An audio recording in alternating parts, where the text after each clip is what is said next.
sobre el tema de la licencia. Hace 2 semanas yo les decía con una gran sonrisa y extremando al nivel del ridículo, al nivel de la, no sé, ¿no?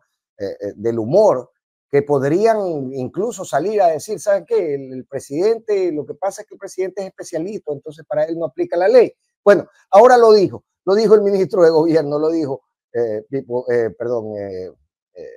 José de la Gasca, en una intervención muy publicitada, además, con logotipos y sellos distintivos del gobierno nacional, que les voy a pasar a poner en pantalla a continuación. Esto en respuesta a lo que había dicho anteriormente nuestro invitado de hoy, nuestro querido amigo Alejandro Muñoz, secretario general de la Asamblea Nacional. Entonces, escuchemos primero a De la Gasca, porque ya me acompaña Alejandro en la plataforma y quisiera entrarle de una a la entrevista a partir de estas declaraciones. Escuchemos. Obligatorio, repito, no es obligatorio que el presidente tome licencia. No existe una norma expresa que establezca que el presidente debe tomar licencia en estos casos. El artículo 93 del Código de la Democracia es obligatorio para los casos de reelección. Este no es un caso de reelección. El presidente de la República, Daniel Noboa, participó el año pasado en unas elecciones temporales, especiales, anticipadas se llamaban, para terminar el periodo del mandato del expresidente Lasso. Y así lo ha interpretado la Corte Constitucional. Eso es liminar, eso es claro y esto está fuera de toda discusión. Si el presidente va o no va a tomar licencia, que no es obligatoria, repito, eso será una decisión que deberá tomar el presidente en el día y en la hora determinada. Si no vamos a entender este concepto así, absoluto, de la no obligatoriedad de la licencia, me gustaría que los asambleístas que se postularon para el periodo que se interrumpió, que luego se postularon para las elecciones anticipadas y que hoy están también postulándose, y recuerden que una vez que se presentaron las candidaturas no se pueden renunciar, tendríamos asambleístas, y me parece que son en un gran número, el 90%, estarían por un tercer periodo. Y eso es gravísimo. El nuevo Ecuador. Ok, eso es gravísimo, decía el ministro de Gobierno, estirando el chicle de una manera que yo ciertamente lamento por el respeto que le he tenido toda la vida a don José de la Gasca, pero francamente ha asumido este caballo de batalla que al momento luce algo estirado, algo ridículo, si se puede utilizar el término. Ya está conmigo Alejandro Muñoz, secretario general de la Asamblea, para conversar una vez más en la contra. Yo con inmenso aprecio y enorme gusto lo recibo para saludarlo. Querido Alejandro, ¿cómo estás? Qué gusto saludarte en esta mañana. Querido Fernando, excelente día para ti y para todos los que escuchan la contra. Un gusto estar aquí como siempre para conversar de estos temas. El placer es siempre mío, amigo, lo sabes. Óyeme, a ver, partamos de las declaraciones del ministro. Esta es una discusión que se ha venido alargando en el tiempo y lo preocupante desde esta perspectiva, desde la perspectiva ciudadana, es que no encuentra solución, no encuentra una voz dirimente en esta disputa que al parecer, si nos sentábamos tú, yo y algunos otros abogados en una mesa hace un año y nos planteábamos esta discusión, nos resultaba una discusión que debería ser zanjada en algunas pocas horas. Sin embargo, tenemos meses ya en esto y parece que sigue trabada la disputa, querido Alejandro. Por supuesto, querido Fernando, inclusive, mira, yo hoy voy más allá. Esta discusión realmente ya ha sido zanjada hace algún tiempo. No es una discusión de hoy día. Realmente la interpretación jurídica que hace el ministro de Gobierno y que hace la Presidencia de la República es absolutamente equivocada. Y evidentemente parte de una necesidad de no encargar la presidencia a una vicepresidenta que les ha sido incómoda, esa es la verdad. Porque si la vicepresidenta no estuviera, digamos, peleada con el presidente, posiblemente hubieran solicitado la licencia y se le hubiera encargado el poder como establece la Constitución. Entonces, han tratado de buscar estos subterfugios legales para tratar de justificar la no pedida de licencia. ¿Y por qué te comento esto? Porque, en primer lugar, la sentencia de la Corte Constitucional a la que hace referencia el ministro de la Gasca no dice bajo ningún concepto que en una reelección no se tenga que pedir licencia. Eso no dice la sentencia de la Corte Constitucional. Lo que la sentencia de la Corte Constitucional dice es una sentencia de más del año 2010.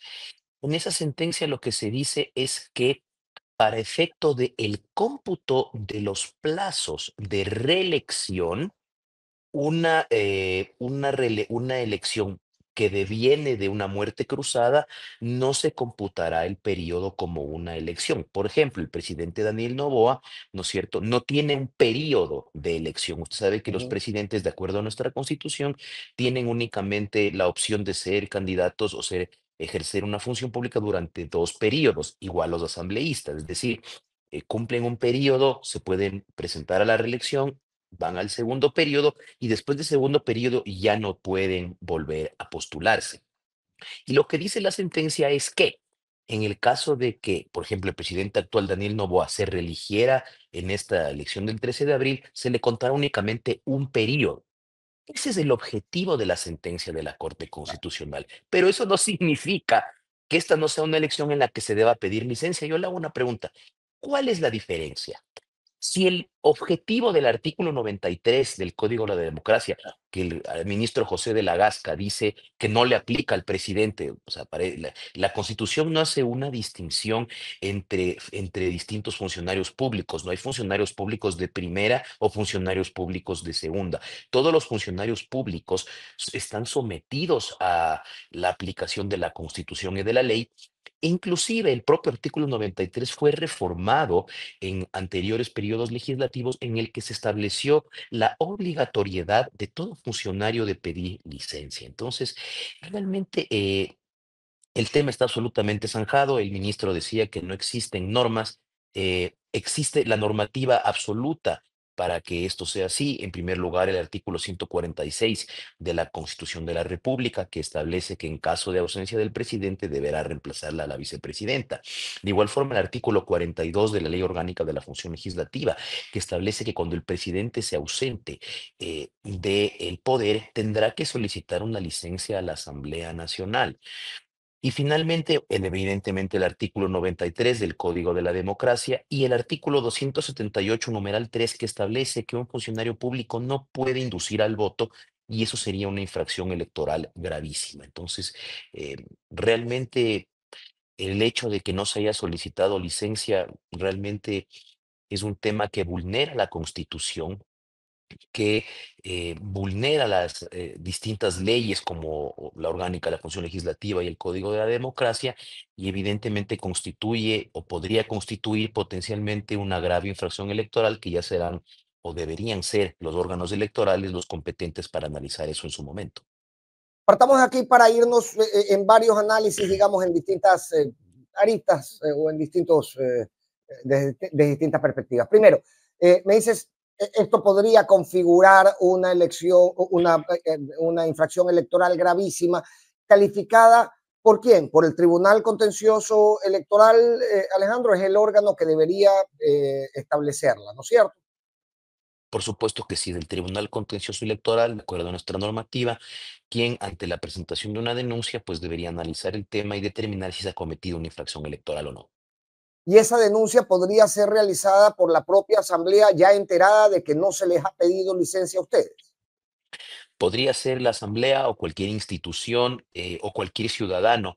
Y realmente, pues quien debería propiciar el cumplimiento de las normas electorales es precisamente el Consejo Nacional Electoral. Realmente, dentro del deber ser jurídico, debería ser el Consejo Nacional Electoral el que exija la presentación de esta licencia, pero según entiendo, no tienen contemplado hacerlo. ¿Y por qué no se hizo en primera vuelta, Alejandro? Ni desde ni desde el lado de la Asamblea, ni desde, digamos, alguna agrupación ciudadana o desde el propio Consejo, que sí apuró también ciertas denuncias hacia el Tribunal Contencioso Electoral que no eran precisamente sobre este tema. Bueno, yo entiendo que existieron unos candidatos presidenciales que presentaron una denuncia por infracción electoral, pero entiendo que las mismas, digamos, no fueron calificadas. Ya la decisión al respecto, evidentemente, eso le corresponderá precisamente al órgano electoral el decidir por qué no ha procedido con la calificación de una infracción electoral. Y evidentemente, al final, la Corte Constitucional también ha dicho, por ejemplo, en una última sentencia, porque en primera vuelta el argumento del presidente de la República era que existía una fuerza mayor que le impedía ejercer la presidencia y a la vez ser candidato. Entonces, la Asamblea evidentemente no aceptó ese criterio, se le devolvió ese decreto y tú recordarás, Fernando, que por la devolución de ese decreto, inclusive yo como secretario recibí una presentación de una denuncia penal por parte del presidente de la República por arrogación de funciones. Y finalmente la Corte Constitucional dijo, ¿saben qué? La Asamblea tiene razón. No existe fuerza mayor para poder hacer campaña. El cumplimiento de la ley no es exactamente una causa de fuerza mayor. Entonces, finalmente, pues con esa sentencia, el presidente después de eso cambió el criterio y ahora él dice haber pedido permiso. La pregunta es a quién pidió permiso, porque el permiso se le pide a la Asamblea Nacional para que se le otorgue licencia. Eh, Él no ha pedido permiso o no se le ha otorgado ningún tipo de permiso y el Consejo Nacional Electoral no es el órgano competente tampoco para emitir ningún tipo de permiso, licencia o autorización. Entonces, realmente creo que este ha sido un proceso absolutamente irregular y desde la Asamblea se ha sido muy claro en que tanto a los asambleístas en primera vuelta se les concedió a todos licencia para que puedan hacer campaña y de igual forma debió haberlo hecho el presidente de la República. Y ahí voy, porque encuentro una incongruencia en esto que José trata sobre lo cual José trata de construir un argumento. Y dice, vea, entonces todos los asambleístas que se procuraron reelección están en su tercer periodo, pero al final todos esos asambleístas se fueron con licencia durante el periodo de campaña, cosa que no ha hecho el presidente. Por supuesto que sí, querido Fernando. La Asamblea, con fecha 4 de enero, em, decidió que todos los asambleístas que opten por la reelección se declaraban evidentemente licenciados conforme establece la ley. Eso no significa que van a ir a un tercer periodo o que se les permita un tercer periodo. Es un argumento que no se sostiene. Entonces, realmente, como le digo, la ley es muy clara, la Constitución es muy clara. El espíritu de la ley para pedir licencia, ¿cuál es, querido Fernando? Es que el candidato que es funcionario público eh, no saque ventaja de su calidad de funcionario público inaugurando obras, entregando bonos, sino que sea una campaña de igualdad. Ese es el objetivo de la norma que obliga a pedir licencia. Entonces, que sea reelección o que vengamos de una muerte cruzada no tiene absolutamente nada que ver con el espíritu de la ley y de la Constitución, que es la igualdad de competición entre los candidatos. Entonces, al no pedir licencia, y sobre todo, por ejemplo, pido licencia durante 2 horas y después vuelvo a ser presidente y otorgo un bono. Entonces, evidentemente existe una desigualdad y una utilización del ejercicio del poder como campaña electoral y eso genera desventaja con respecto a sus contendores. Entonces, realmente el espíritu de la ley y el texto de la ley es absolutamente clara. Lamentablemente no se la ha cumplido y se ha vulnerado tanto la ley como la Constitución. Ahora, me dices, y yo estoy de acuerdo contigo, la ley es clara, ¿no? Y por eso yo te decía, mira, si hace 2 años o hace un año nos sentábamos a analizarla, estoy seguro que los criterios hubieran sido unánimes. La ley es clara, efectivamente.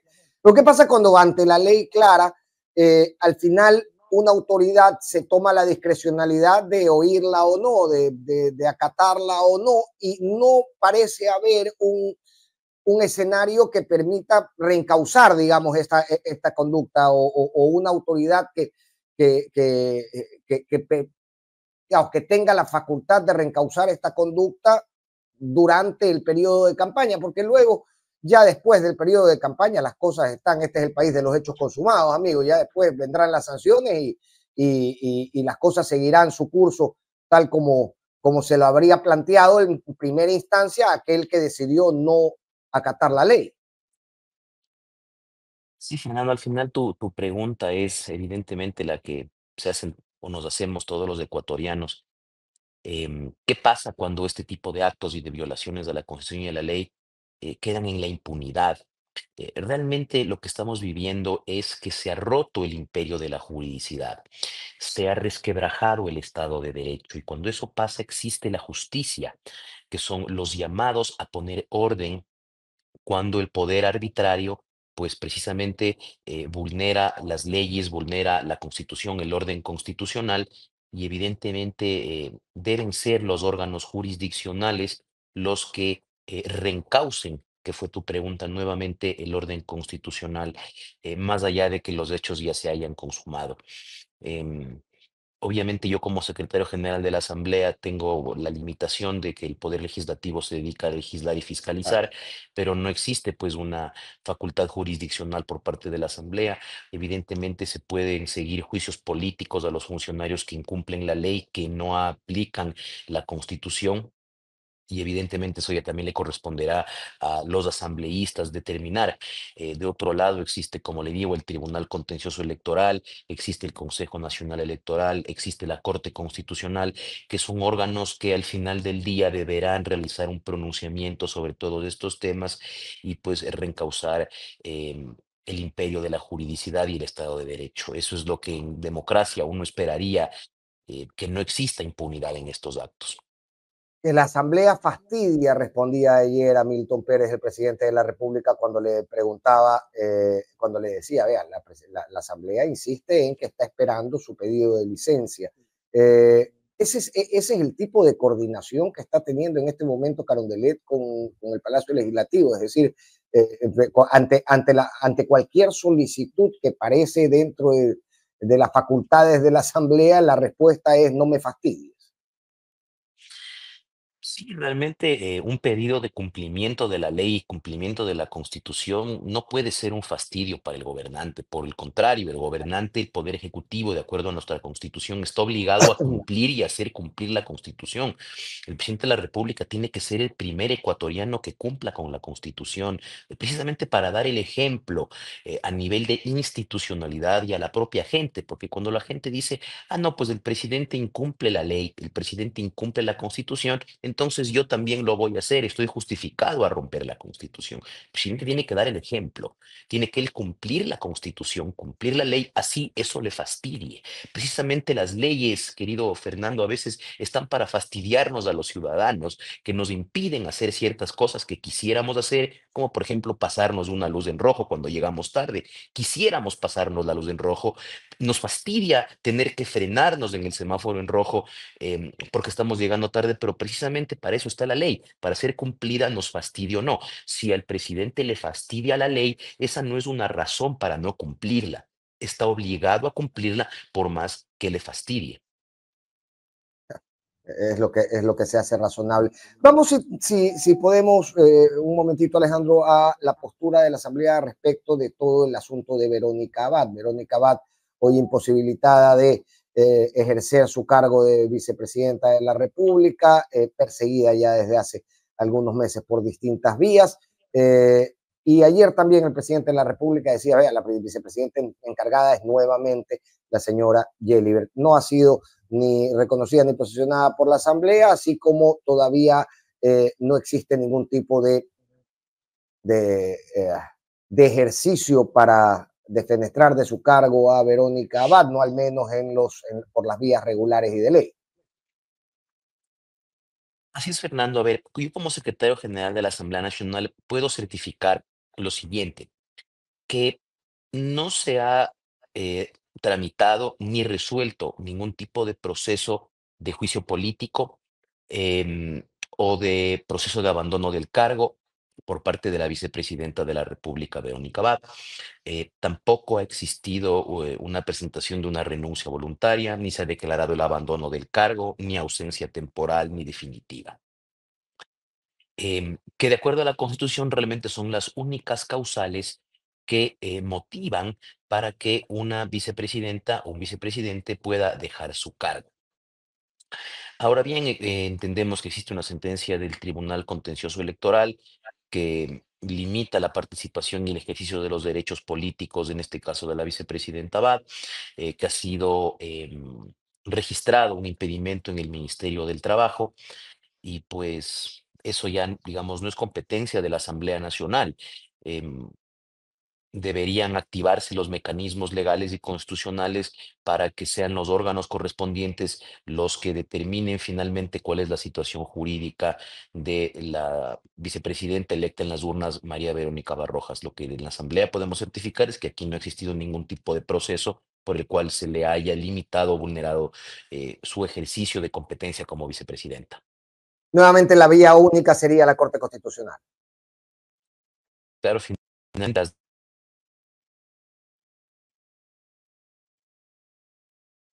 Seguro debe haber entrado alguna llamada a Alejandro. Esperemos un momentito para su reconexión. Repaso de lo que veníamos conversando, ¿no? Vean, la Asamblea no ha recibido ningún tipo de solicitud de licencia del presidente de la República, la Asamblea no ha activado ninguno de los mecanismos para que Verónica Abad, los mecanismos reconocidos tanto en la Constitución como en la Ley Orgánica de la Función Legislativa, para que Verónica Abad eh, luego de un procedimiento pierda su condición de vicepresidenta. Ya está conmigo de nuevo Alejandro, así que lo pongo inmediatamente en pantalla. Querido Alejandro, gracias, querido Fernando. Perdón, tuve un problema de conexión.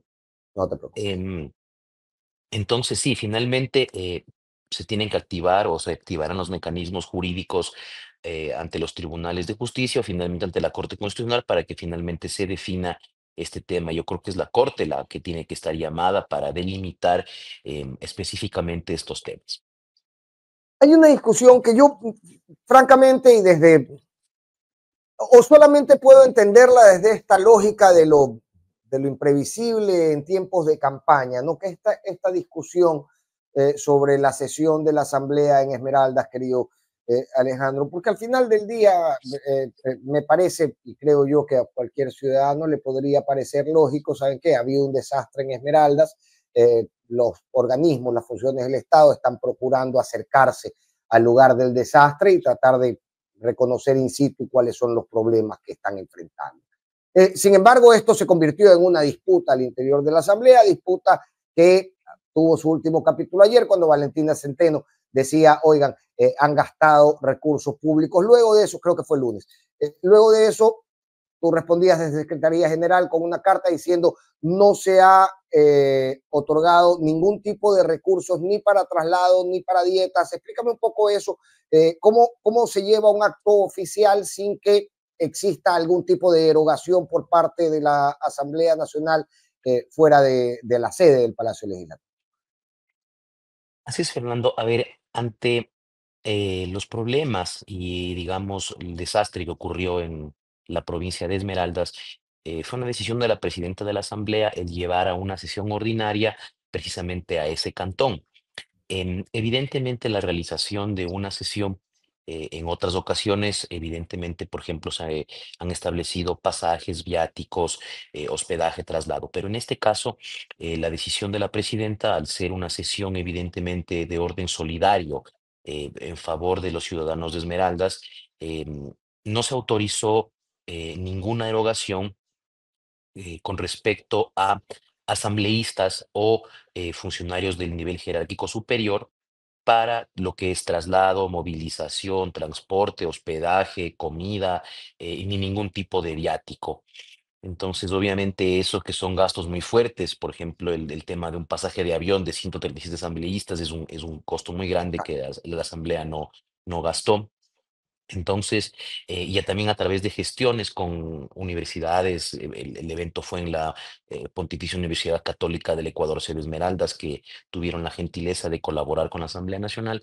Entonces, realmente, como le digo, no ha habido ese gasto ostentoso se ha mencionado y eso fue lo que finalmente certificó la Secretaría General y es algo pues que es evidentemente comprobable no se puede mentir al respecto. Los propios asambleístas, digamos, alguien que diga a qué asambleísta se le pagó un viático o qué asambleísta se le pagó un avión.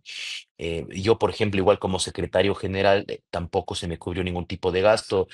Todo lo que fue movilización, hospedaje, comida y todo la logística del viaje, pues la cubrí por mis propios gastos. Entonces, em, simplemente, digamos, las mentiras tienen patas cortas, la ciudadanía tiene que estar tranquila de que no se hizo una erogación y un gasto precisamente para asambleístas y funcionarios de nivel jerárquico superior, o evidentemente la logística del evento para el Ahí traslado de va, ¿no? escolta. Logística, temas administrativos, sí, Temas sí se trasladaron administrativos, al de escolta, sí, pero es un valor que yo le llamaría simbólico, realmente simbólico, que no es un valor, digamos, que pueda llamar la atención o que se han gastado la plata, realmente es un valor muy simbólico que en cualquier evento, inclusive hasta dentro de la Asamblea Nacional, pues se lo podría utilizar. Entonces, realmente existió un gran ahorro, inclusive en comparación con otras sesiones. Entonces, creo que en eso la ciudadanía puede estar tranquila de que no ha existido tal gasto innecesario. Alejandro, este es el tono que vamos a tener al menos esta semana en la Asamblea Nacional. No podemos prever qué pasará después del 14 de abril, pero dale en ese último mes de gestión, pero da la impresión de que este tono se va a mantener durante esta semana y te van a tener a ti de árbitro en el medio diciendo, oigan, no se peleen. Eh, ¿cómo, cómo lo están recibiendo a nivel administrativo? Porque también es una sobrecarga administrativa.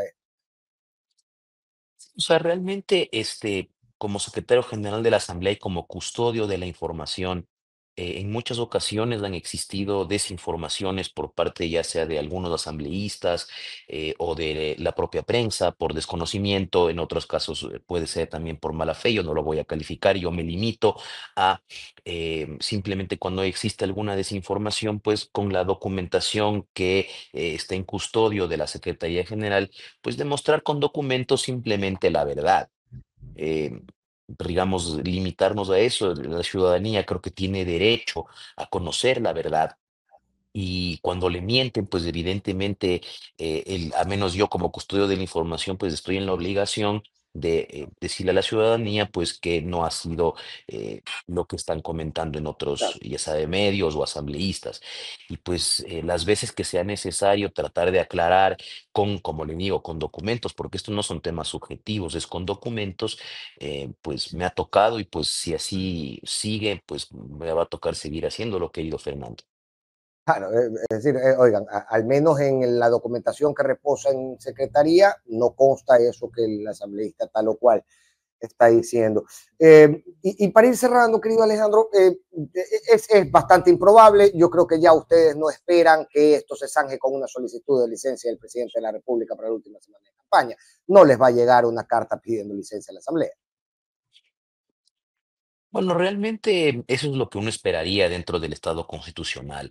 Em, si bien hay una frase que dice la esperanza es lo último que se pierde, pues uno simplemente tiene que esperanzarse en que en algún momento em, el gobernante pues se despertará y decidirá cumplir la Constitución y en ese momento enviará una solicitud de licencia. Yo prefiero confiar hasta el final y pues si no lo hace, finalmente pues que sean los órganos electorales constitucionales los encargados de dilucidar si es que este comportamiento ha sido un rompimiento a la Constitución o no y si constituye una infracción electoral o no. Estamos frente al último mes de gestión de esta composición legislativa. ¿Hay algún tipo tal vez no en el formato que lo conocemos, pero hay algún tipo de gestión de traslado de gobierno, algún tipo de transición organizada para esos periodos? Por supuesto que sí, querido Fernando, por supuesto que sí.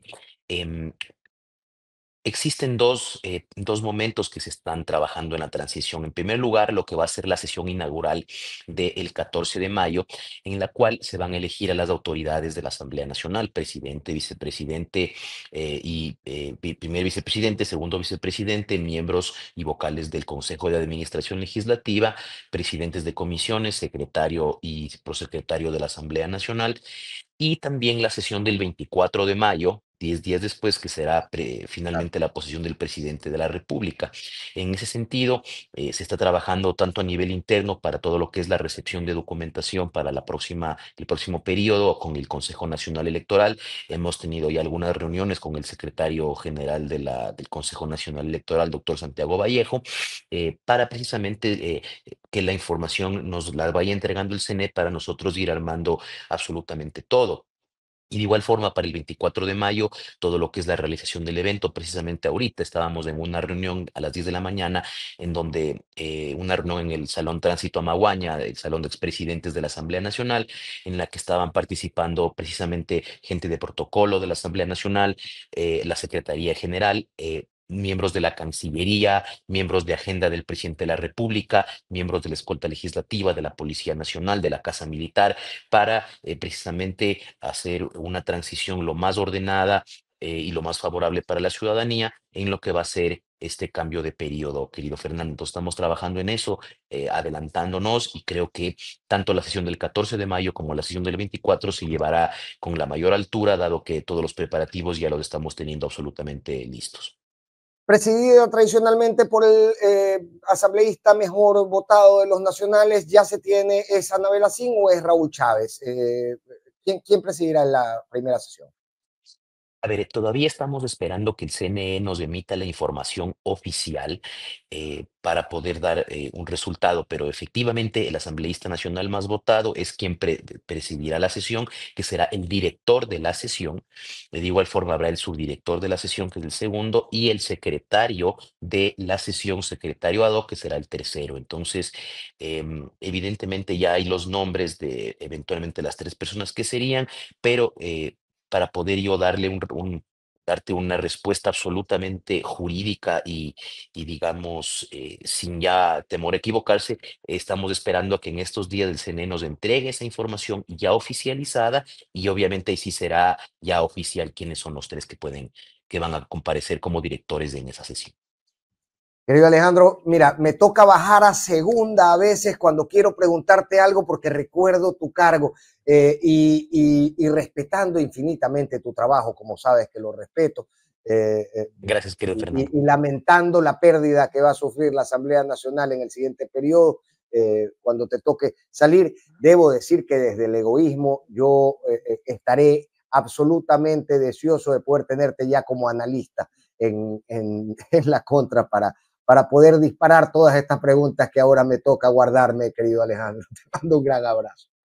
Querido Fernando, siempre un gran gusto, el respeto es igual, soy un gran seguidor de la contra, en donde la mayoría de ocasiones, al menos en lo que tiene que ver con temas legislativos, siempre han informado en forma veraz, en forma, digamos, muy objetiva, y pues no, el mismo respeto como periodista y como amigo, y pues será siempre un gusto colaborar con ustedes, querido Fernando. Te felicito y te envío un fuerte abrazo también.